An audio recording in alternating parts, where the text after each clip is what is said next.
Bom dia, queridas crianças, queridos amigos da Paróquia Santa Teresinha, especificamente, mas não exclusivamente, para as crianças da Perseverança. Mais uma vez, infelizmente, será impossível estarmos juntos, presentes, para tratarmos um pouquinho sobre este nosso processo da caminhada da perseverança.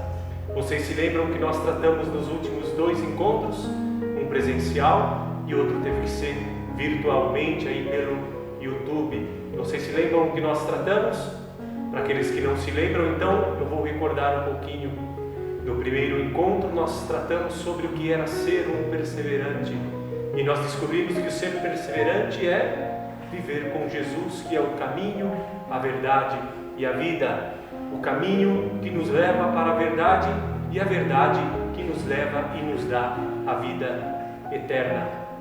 Tratamos também no último encontro sobre a parábola, sobre a história do filho do jovem rico, na verdade, o jovem rico que tem o desejo de perseverar no Senhor, tem o desejo de caminhar com o Senhor, porém, ao se deparar com a verdade do Evangelho, ele se decepciona porque possuía muitos bens e acaba tendo que ir embora. Pois bem, hoje, no nosso terceiro encontro, eu quero tratar um pouquinho com vocês sobre a bênção do Papa no dia de ontem. Vocês assistiram a bênção do Papa? Se não assistiram, essa vai ser a tarefa de cada um de vocês. Procurem na internet uma bênção que chama Urbi et Orbi. Está em latim, ou então vocês só procurem bênção do Papa que vocês vão logo encontrar e descobrir. Esta vai ser uma tarefa para vocês. O que eu espero de vocês nessa semana, que vocês leiam atentamente a homilia do Papa Francisco e depois vocês vão me enviar dizendo o que vocês entenderam e o que isso vai trazer de importante para a tua vida. Mas eu não vou deixar vocês na mão e vou falar um pouquinho, explicar bem brevemente o que significou esta bênção e depois neste nosso encontro nós vamos tratar especificamente um pouquinho desse evangelho que eu confesso a vocês que depois de ontem esse evangelho ficou gravado no meu coração e já há 2 dias eu tenho procurado meditá-lo na missa, no terço de hoje que nós tivemos, eu procuro meditar esta palavra no meu coração. A bênção que o Papa deu ontem foi exclusiva e especial. Esta bênção Urbi et Orbi geralmente costuma acontecer após a Páscoa. Porém, no meio dessa crise, dessa doença, desta pandemia, o Papa resolveu adiantar esta bênção. E o que o Papa fez foi exclusivamente pegar uma cruz que estava numa das igrejas da Itália, uma cruz milagrosa. Olha que história interessante, queridos amigos. O que acontece com esta cruz? Primeiro, durante o século XV, se eu não estiver enganado, os meninos que estão nos bastidores aí depois procura para mim, provavelmente no século XV houve um grande incêndio numa igreja e toda a igreja pegou fogo, toda a igreja foi destruída. E qual foi a única coisa que restou nesta igreja? Foi exatamente este crucifixo. Quando entraram para ver os desastres que tinham acontecido na igreja, a única coisa que estava em pé era este crucifixo intacto e com uma chama de fogo nos pés desta cruz. Também rezaram com esta cruz no momento em que uma peste assolava toda a Itália. E após rezarem durante a cruz, e a cruz faz toda uma caminhada durante esta cidade de 19 dias, após esses 19 dias, a peste então cessa. O Papa Francisco, em sua sabedoria, resolve então ir buscar esta cruz, para que não só o Papa Francisco, mas toda a Igreja de Deus rezasse no dia de ontem diante desta cruz, pedindo o quê? Um videogame? Não era um videogame, pedindo exatamente que cesse a pandemia, que cesse o coronavírus, que cesse esta doença que está assolando tanto a nossa humanidade. Então esse é um pouquinho da história, do começo, do motivo da bênção Urbi et Orbi que aconteceu no dia de hoje. ontem. E o Papa, durante a bênção, na verdade, fez uma breve homilia muito bonita que está na internet. É claro que quem sou eu, não tenho a pretensão de complementar nada do que o Papa disse, porque foi muito bom para toda a nossa igreja, nos traz a esperança para você, para o papai e para a mamãe. Este vídeo não é só para as crianças, mas é também para os pais, que acompanhem junto com os teus filhos esta aula. Se os teus pais não estão aí, vão chamá-los, ou então mande o vídeo e peça para que eles possam assistir.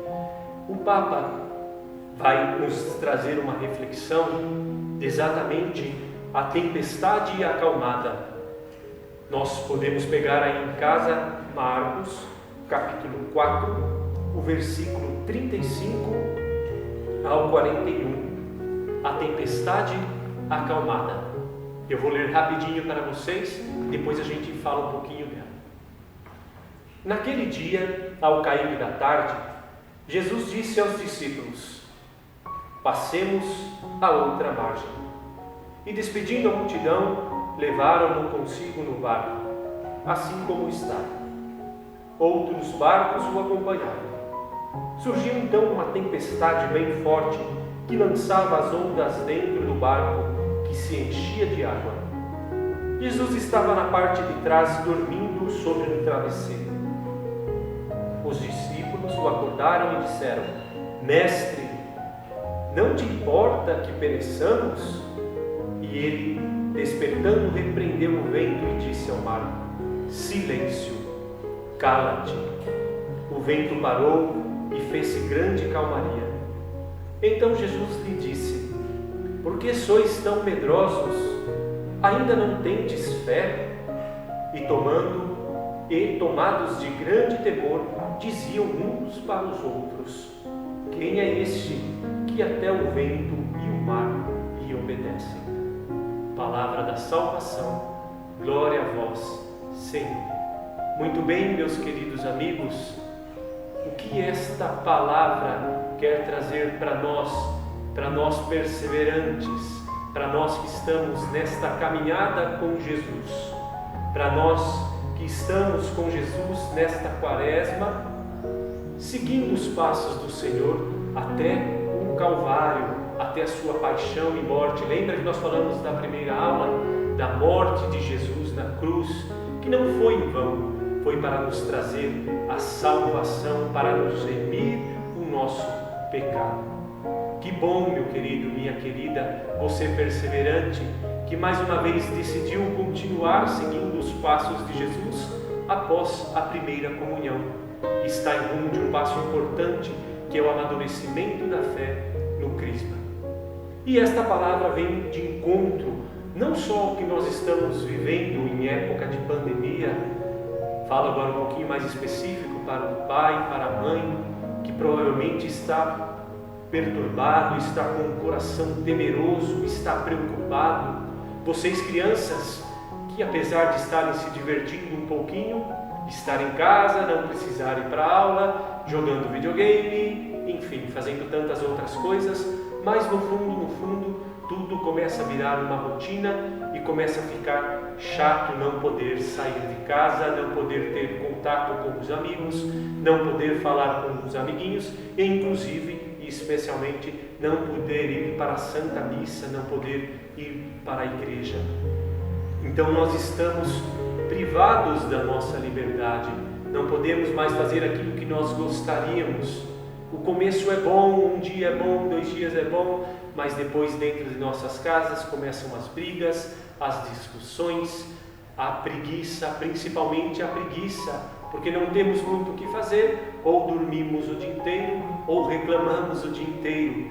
Isso é muito comum, porém para nós que estamos neste caminho com Jesus, não pode ser assim.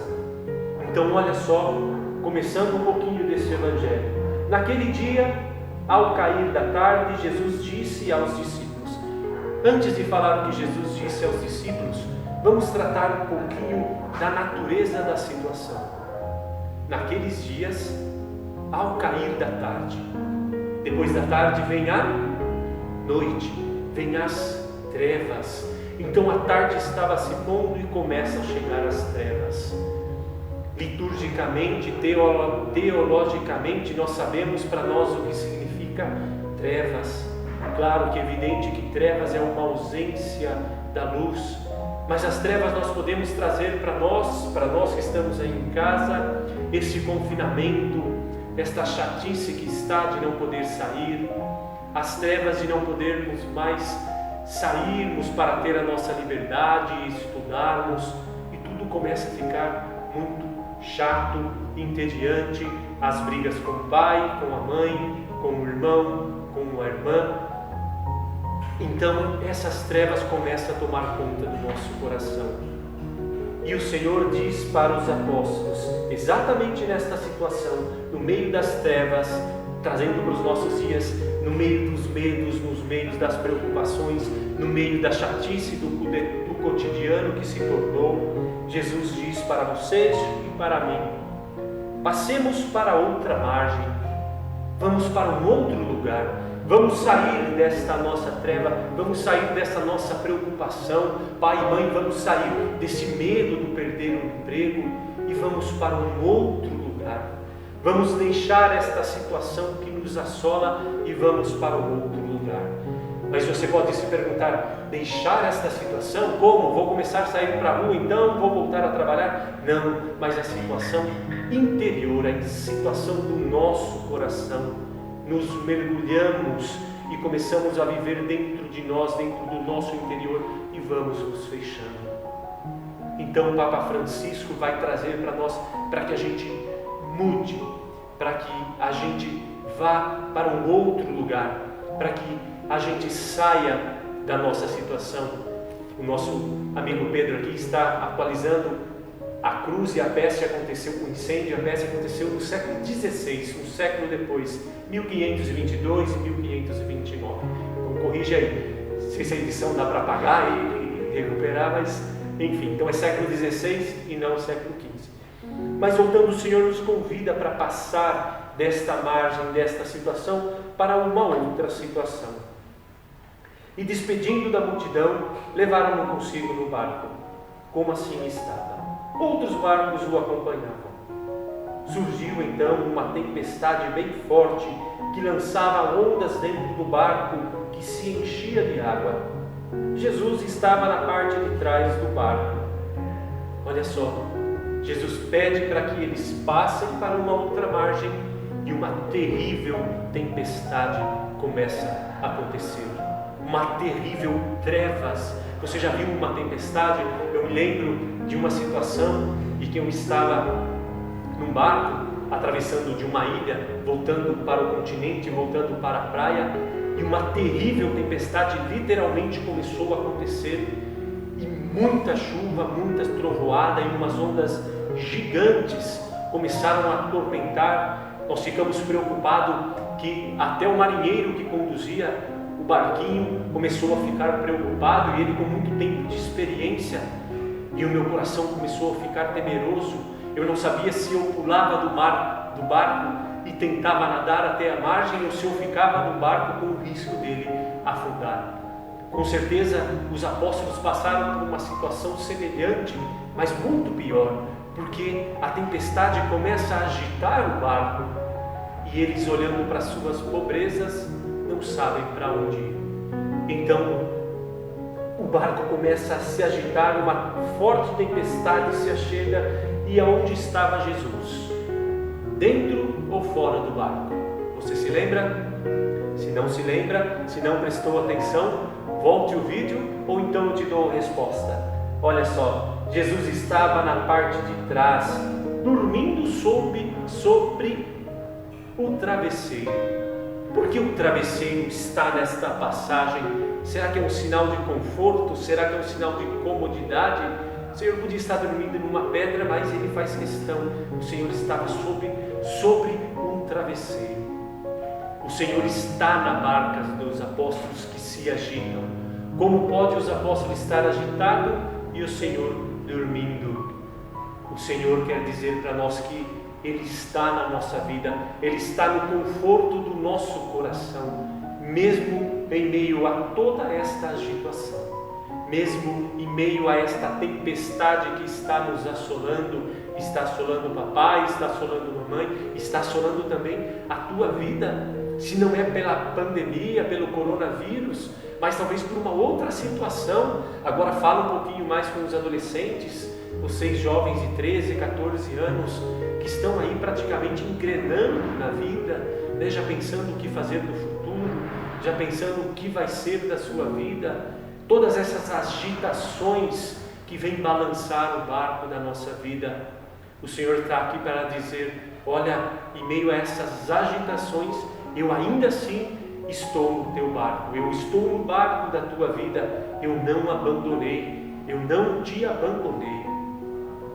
E os discípulos vão dizer, os discípulos então acordaram Jesus e disseram: Mestre, não importa que perecemos.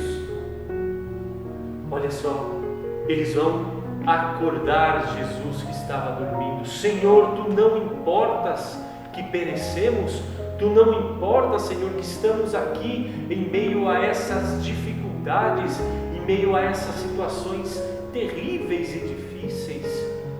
Eles estão preocupados e olha, eles vão recorrer exatamente a Jesus. Eles podiam fazer como eu estava pensando em fazer no dia da tempestade. Eu estava pensando em pular do barco, porque a onda chegava tão próximo do fim do barco, de onde eu estava apoiado, no guarda-corpo do barco, que eu estava pensando em pular. Eu nem ia precisar cair de uma grande altura, porque a onda já estava muito próximo. Simplesmente precisava me jogar na água e de alguma maneira tentar chegar do outro lado, porque para mim o barco iria afundar.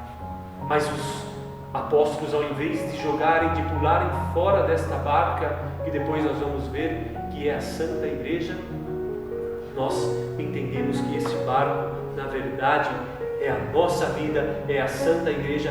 Jesus está na Santa Igreja. E eles dizem: Senhor, não te importas que estamos perecendo?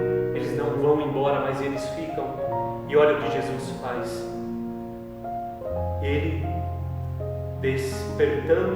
Jesus despertando, repreendeu o vento e disse ao mar: silêncio, cala-te. O Senhor dá uma ordem e o vento então parou e fez uma grande calmaria. O Senhor apenas com uma ordem acalma toda a tempestade. Agora, meus queridos amigos, nós vamos ter uma oportunidade, muito em breve, se Deus quiser, de falar sobre a oração. O próximo encontro nosso será sobre oração. Aqui, na verdade, o que os apóstolos fazem nada mais é do que rezar. Rezar é ter uma intimidade com Jesus, é se colocar junto do Senhor. Os apóstolos se colocam diante de Jesus e diz: Senhor, tende piedade e misericórdia, porque estamos perecendo. Jesus olha para esses corações, Jesus olha para esses filhos, Jesus olha para essa situação e diz para o mar da vida desses apóstolos: silêncio, cala-te. E a tempestade então se acalmou. Nós precisamos então buscar na força da oração esta calmaria que só pode vir de Jesus. Precisamos mergulhar a nossa vida no Senhor, e não só mergulhar, mas confiar no Senhor. Os apóstolos recorrem a Jesus porque sabem que Jesus iria nos ajudar. Neste dia nós queremos recorrer ao Senhor. Nesses tempos que estamos vivendo, vamos recorrer ao Senhor. E os apóstolos então, e Jesus disse aos apóstolos: por que sois tão medrosos? Por que tendes tanto medo? Isso também é para nós. Porque você, meu amigo, minha amiga aí de casa, tem tanto medo se Jesus está no nosso barco? Que o Senhor acalme o nosso coração nesses dias de hoje. Que o Senhor acalme os nossos corações neste encontro de hoje. Que você coloque toda a tua vida no coração de Jesus para que Ele possa acalmar. Ainda não tendes fé? Ainda não acredita no que eu posso fazer por você, meu querido amigo? Você ainda não acredita no que Jesus pode fazer na tua vida? Aqui está o exemplo. O Senhor pode se levantar a qualquer momento e dizer para a tempestade: silêncio, cala-te. E tomados de grande temor, diziam uns para os outros: quem é este que até o vento e o mar obedecem? Os discípulos então, os apóstolos então, começam a se perguntar, ao ver todo o poder do Senhor: quem é este que até o vento e o mar obedecem? Este, meus queridos amigos, é Jesus. É o Jesus que nós estamos seguindo. É o Jesus que você está seguindo. É o Jesus que você está buscando perseverar. A palavra para nós é este Jesus, o Filho de Deus encarnado, que tudo pode. Este é o Deus que nós devemos acreditar e confiar. Que este Deus nos dê a graça de perseverarmos, palavra difícil, perseverarmos no Senhor até o final, até o fim de nossas vidas. Afinal de contas, Jesus é o caminho, a verdade e a vida. Rezemos uma Ave Maria para que ela nos guarde dentro do coração de Jesus. Ave Maria, cheia de graça, o Senhor é convosco. Bendita sois vós entre as mulheres e bendito é o fruto do vosso ventre, Jesus. Santa Maria, Mãe de Deus, rogai por nós, pecadores, agora e na hora de nossa morte. Amém. Fica então como lição de casa pegar esta bênção do Papa de ontem. Ou você pode assistir, ou você pode ler. Qualquer uma das opções é válida. Depois não esqueçam de me mandar o que você entendeu e que efeito isso tem e que causa tem isso para a sua vida. Deus abençoe a todos nós, em nome do Pai, do Filho e do Espírito Santo. Amém.